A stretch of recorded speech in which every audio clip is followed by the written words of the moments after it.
कौन किसने शुरू किया ये काम? आप मुझे व्यक्तिगत टिप्पणी कीजिए, मुझ पर उंगली दिखाइएगा, मैं चुप रहूंगा, जवाब नहीं दूंगा। जनता यही समझेगी कि हाँ, ये जो बोल रहे हैं वो सही है, इसलिए देवेश ठाकुर चुप है। मुझ पर दोषारोपण कीजिएगा। किसने शुरू किया ये काम? 4 बार से चुनाव जीत रहा हूं, 2 बार निर्दलीय जीता हूं, 2 बार पार्टी से जीता हूं। सर्वे करवा लीजिए, मैं तैयार हूं।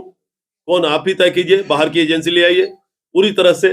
और कौन मेरा ही नहीं करवाए, उनका भी करवाएं, हम दोनों का करवाएं, और देखिए कौन जहर खाने लायक, जिसकी जो रिजल्ट आती है उसमें मुझे तैयार हूं इसके लिए, मुझे कोई दिक्कत नहीं। उन्होंने कहा कि आपके जो पीए हैं वो सिपाही भर्ती से लेकर विधान परिषद तक के जो भर्ती होते हैं, बहाली होते हैं, उसमें 20 से 45 लाख वसूली करते हैं। क्या बात है, एक भी आदमी बता दे जिसने कहा हो कि उस तरह का काम हुआ हो।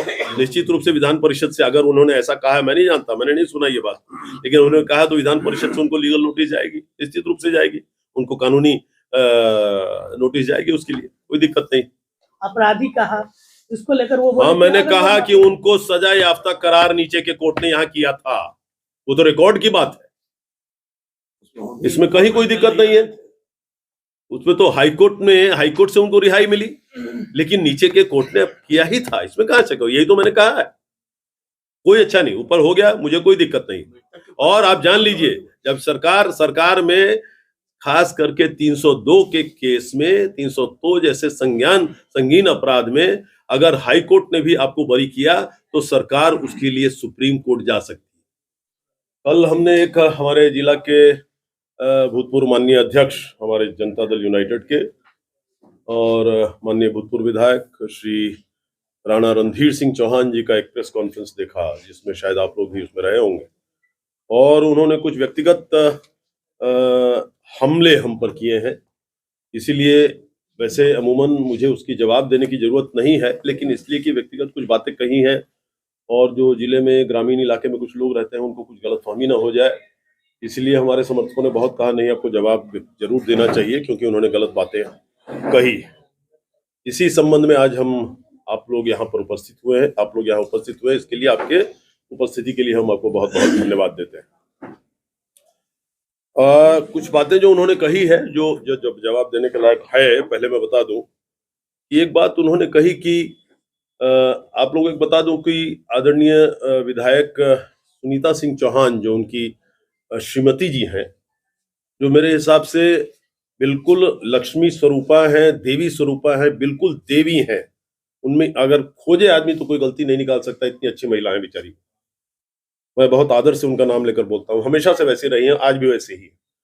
तो इत्तेफाक से, दुर्भाग्य से उनको कई साल पहले कुछ कैंसर हो गया था और इनको इमरजेंसी में जरूरत पड़ी, हमारे पास आए रणधीर जी, और हमने उनको तुरंत उनका व्यवस्था करवाया बंबई में इलाज का, जो सबसे बड़े डॉक्टर देश के हैं, डॉक्टर सुल्तान प्रधान, उनसे बात करके, जो उनके यहाँ 6-6 महीने किसी को टाइम नहीं मिलता है, उनके यहाँ 6-6 महीने टाइम नहीं मिलता है किसी को, इतने ज्यादा वो व्यस्त रहते हैं, लेकिन इनका तुरंत से इलाज हुआ और भगवान की दया से सारा व्यवस्था इनका होके वहां पर बिल्कुल कैसे पैसा पूरा खर्चा उन्होंने ही किया है। ये उन्होंने कहा है कि साहब, इन्होंने कहीं कहा कि मैंने खर्चा, मैंने आज तक मैं दुनिया में किसी के लिए करता हूं तो उसको बताता नहीं हूं, लेकिन उन्होंने कहा है कि देवेश ठाकुर ने कहा कि उसमें खर्चा क्यों, वो आप सुनिएगा तो पता चल जाएगा कि वो खुद ही समझ रहे हैं वो बात झूठी बात। खर्चा वर्चा कभी हमने दुनिया में नहीं कहा कि मैंने किया है, उनका वो कोई खर्चा के कम वाला खर्चा कम नहीं है उनके पास, आदरणीय रणधीर जी के पास, राणा रणधीर जी के पास, लेकिन बाकी सारी व्यवस्था हमने करवाई निश्चित रूप से, और भगवान की दया है, मैं सौभाग्य समझता हूं कि ऐसे अच्छी महिला, पवित्र महिला, भद्र महिला का वो इंतजाम मेरे द्वारा हुआ, और वो एकदम आज एकदम सही तरीके से पूरा उनका इलाज हो गया, एकदम ठीक ठाक है। भगवान उनको इसी तरह से ठीक रखे, ये मेरी सबसे पहले दुआ है, सबसे पहली बात, उनकी बात का मैं जवाब दे रहा हूँ। उन्होंने बताया कि उनके बाल बच्चे बहुत अच्छे लिख लिए हैं, कोई पूना से लॉ पढ़ी है उनकी बेटी, कहीं नैनीताल से बच्चा पढ़ रहा है, इसके लिए भी मैं उनको बहुत अच्छा बधाई देता हूं कि कम से कम जिंदगी में एक अच्छा काम तो आपने किया कि अपने बच्चों को अच्छा पढ़ाई आपने दिया है। मैं उन बच्चों को आशीर्वाद देता हूँ, शुभकामना देता हूँ, जिंदगी में आगे बढ़े, सीतामढ़ी का नाम आगे करें, बिहार का नाम आगे करें, देश का नाम आगे करें, ये मेरे लिए बहुत खुशी की बात है। आपने ये भी काम बहुत अच्छा किया। इसके अलावा आगे आइए, अब आपने यहाँ कहा कि देवेश ठाकुर जी किसी पिछड़ा उम्मीदवार को यहाँ नहीं आने देना चाहते हैं लोकसभा के चुनाव में लड़ने की। पूरे जिला से अगर मांग लीजिएगा सर्टिफिकेट तो शायद 99% लोग यही कहेंगे कि ये इतनी झूठी बात है, गलत बात है।